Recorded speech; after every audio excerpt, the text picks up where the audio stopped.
Mayor Vico Soto against daw di umano sa mga Duterte?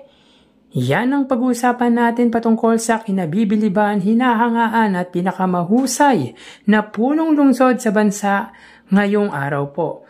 But before that mga kaparokya, kung bago pa lang kayo sa aking channel or kung gusto nyo ng gantong uri or klaseng content, ay wag na po kayong magdalawang isip pa na pindutin ang subscribe button at click at share nyo na rin po para mas lumawak pa po ang ating channel. Maraming salamat po sa inyo in advance mga kaparokya. And of course mga kaparokya, di po natin pwedeng kalimutan batiin ang mga OFW na masasabi kong tunay na bayani ng ating bansa. Mag-ingat po kayo dyan palagi kung saan man po kayong dako ng mundo. At maraming salamat po sa patuloy na panonood ng aking munting channel.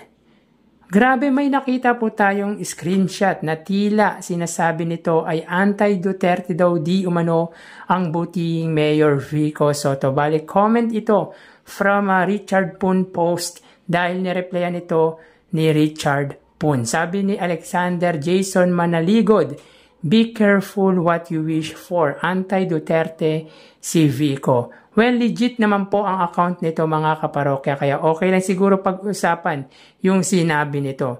Bakit ba nasabi nito na anti-Duterte si Mayor Vico Soto? Dahil sa revelation nito about sa korupsyon sa mga contractors or in relation sa nangyari noong pandemic about sa di pagsunod ni Mayor Vico Soto sa utos ng gobyerno noong pandemic.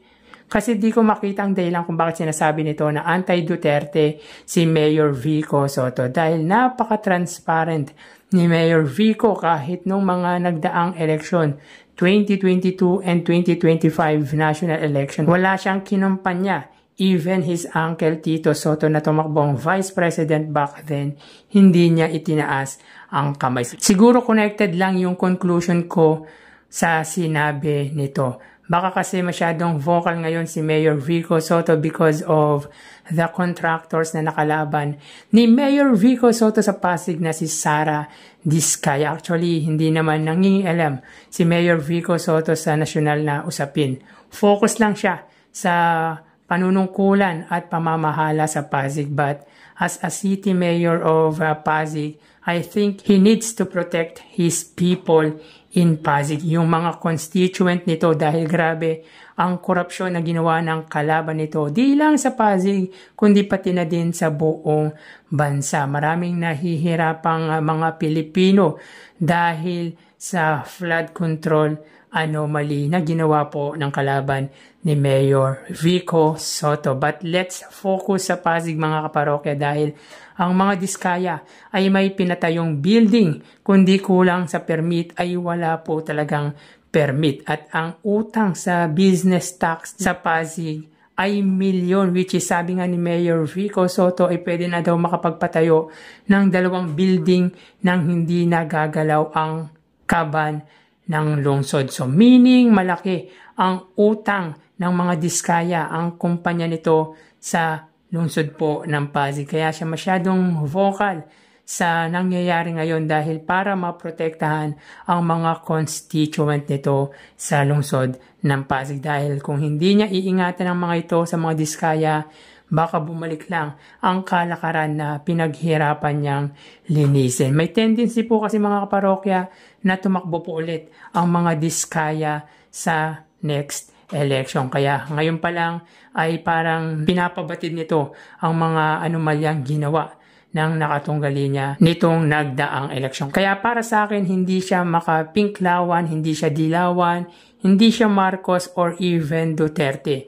Masaya siyang naglilingkod sa Pasig, kaya I don't think na anti-Duterte si Mayor Vico Soto. Dahil ni minsan hindi niya minention ang mga ito sa pamamahala niya during his term as city mayor of Pasig. Baka na-overwhelm lang sa nangyayaring korupsyon sa flood control yung nagsabi na anti-Duterte si Mayor Vico Soto. At naniniwala ako na kung hindi involved ang may malaking atraso sa lungsod niya na mga Diskaya na top 2 and 3 na sa 15 contractors ng flood control na isinapubliko ni Pangulong BBM ay hindi naman siguro magiging vocal or magiging maingay ang butihing mayor sa nangyayaring anomalya at korupsyon sa bansa. Isipin mo, top 2 and 3, meaning lumalabas na talagang bilyon-bilyon ang mga naging kontrata nito. At kung pagsasamahin ang pagiging top 2 and 3 na ito mga parokya, ay lumalabas na sila po ang number 1 contractor sa 15 isinapubliko ni Pangulong Bongbong Marcos. Ang problema pa nito mga parokya, kung hindi substandard ang gawa, ay wala po talagang ginawa. Kumbaga ghost project nga na sabi pa ni Pangulong Bongbong ay guni-guni. So grabe ang nakulimbat nito sa kaban ng bayan. Kaya ganyan ka-vocal si Mayor Vico Sotto is just to protect his constituent in Pasig. Ako, na-appreciate ko ang ginagawang pakikipag-participation ni Mayor Vico Sotto sa gobyerno to fight corruption di lang sa Pasig hanggang sa nasyonal. Marami talagang nami-misinterpret sa ginagawa ni Mayor Vico Sotto. Siguro naiinggit sila sa achievement ng butihing mayor kaya tingin nila threat ito sa kanila. Kahit sinabi na po ni Mayor Vico Sotto na hindi siya tatakbo sa any post or any position sa next election. Be Mayor Vico Sotto na lang lahat sana ng mga politiko dito sa bansa.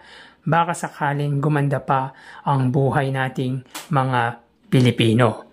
So ano masasabi nyo patungkol dito mga kaparokya? So paki-comment naman po ang suggestion nyo or yung opinion nyo regarding dito. So hanggang dito na lang po tayo mga parokya. Magsingat po tayo palagi. Thank you and God bless.